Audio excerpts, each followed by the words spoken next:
Hello everyone, আসসালামু আলাইকুম। সবাই কেমন আছেন? আশা করি সবাই ভালো আছেন।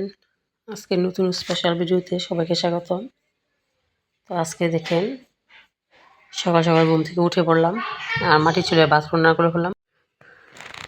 তো দেখেন, প্রথমে ভাতটা রান্না করে নিলাম আর এদিক দিয়ে আমি শুটকি ভাজি করব। আজকে আমি ফেওয়া শুটকি দিয়ে আলু, মূলা, তারপর বেগুন একসাথে দিয়ে ভাজি করব।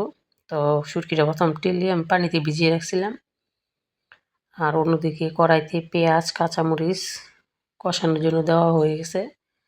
তো পেঁয়াজ কাঁচামরিচটা যখন কষানো হয়ে যাবে, পেঁয়াজ আর তেল রসুন, তো এই পর্যায়ে আমি দিয়ে দেব শুটকি। তো শুটকিটা দিয়ে আমি ভালো করে নাড়াচাড়া করে মিশিয়ে নেব। তো এখন দিয়ে দেবো হলুদের গুঁড়ো।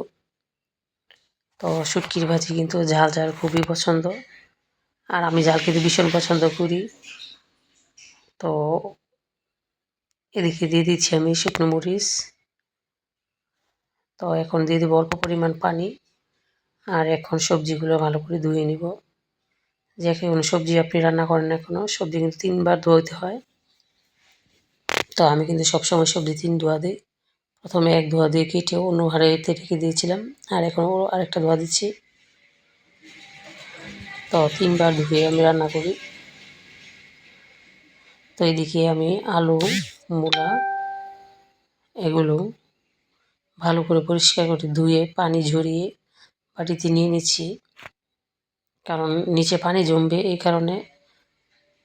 আর যে এই শীতকালীন যে সবজিগুলো, এই সবজিগুলো কিন্তু খুব তাড়াতাড়ি সিদ্ধ হয়ে যায়, আর নতুন আলু এটা আরও তাড়াতাড়ি সিদ্ধ হয়ে যায়। তো এখন দিয়ে দিব সবজিগুলো। তো মশলাটা কিন্তু কষানো খুব সুন্দর হয়েছিল মাশাআল্লাহ। আর ফাইনালি আমার সবজিগুলো দেওয়া শেষ।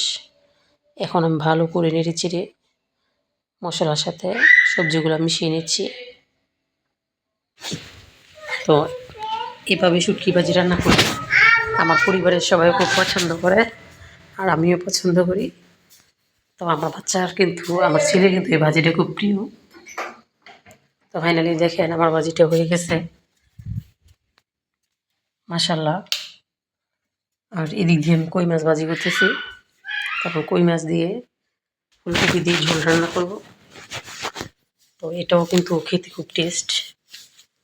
কিন্তু ফাইনালি আজকে কতদিন ধরে আমার কই মাছ খাওয়া হচ্ছে, কারণ আমি 10 কেজি কই মাছ কিনেছি, বাকিদের অন্য মাছ কিনিনি। কারণ আমার বাড়ির কাছে একটা প্রজেক্ট ছিল, ওই প্রজেক্ট থেকে 10 কেজি কই মাছ আনলাম। তো এখন এই মাছগুলি খাওয়া হচ্ছে।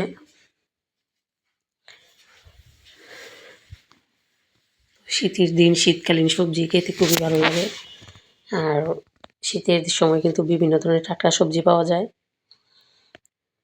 তো আজকে আমি ভাবলাম যে আমার ঘরের পিছন সাইড দিয়ে আমি কিছু সবজি বাগান করি। তো এখানে আমি কতগুলো টমেটো চারা এনেছি। তো 20 টাকা দিয়ে 1 মোটা চারা আনছি। যার কাছ থেকে আনছি সে বলছে চারাগুলো নাকি খুবই ভালো। তো আমিও নিলাম। তো আমি অল্প কিছু চারা লাগাবো আর আমার মাকে দিব, কারণ আমার এখানে সবজির চারা লাগালে চারা গাছ কে জানি তুলে নিয়ে যায়। অনেক দিন আগে আমি একটা বেগুন চারা লাগাইছিলাম।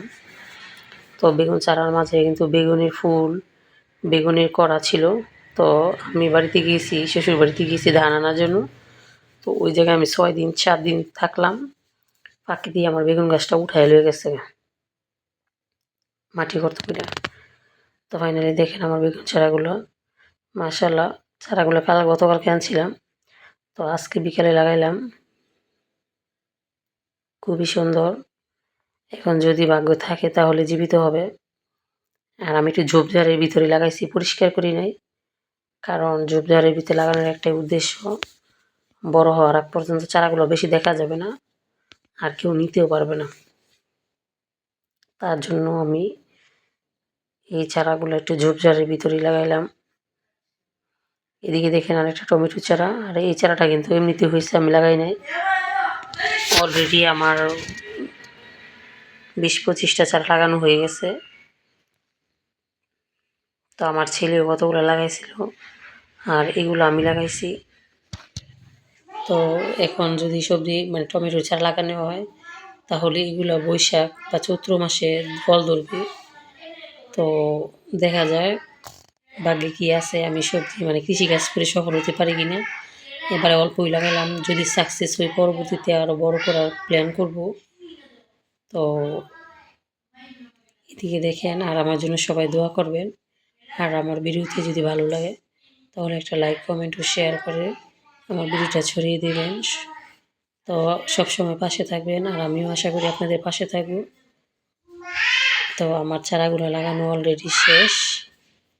আর ওইদিকে দেখেন আমার বাচ্চাটা, আমার ছোটো মেয়েটা তার ভাইয়ের সাথে অলরেডি ঝগড়া করেই থাকে। একটার পর একটা। ভাইয়ের বয়স হচ্ছে 11 বছর, আর ছোটো বোনের বয়স হচ্ছে মাত্র 2.5 বছর। তারপরও বড় ভাইয়ের সাথে সে ঝগড়া লাগে। সে যদি তার ভাইয়ের সাথে ঝগড়া না করে তাহলে তার ঘুম হয় না। ধন্যবাদ। আসসালামু আলাইকুম।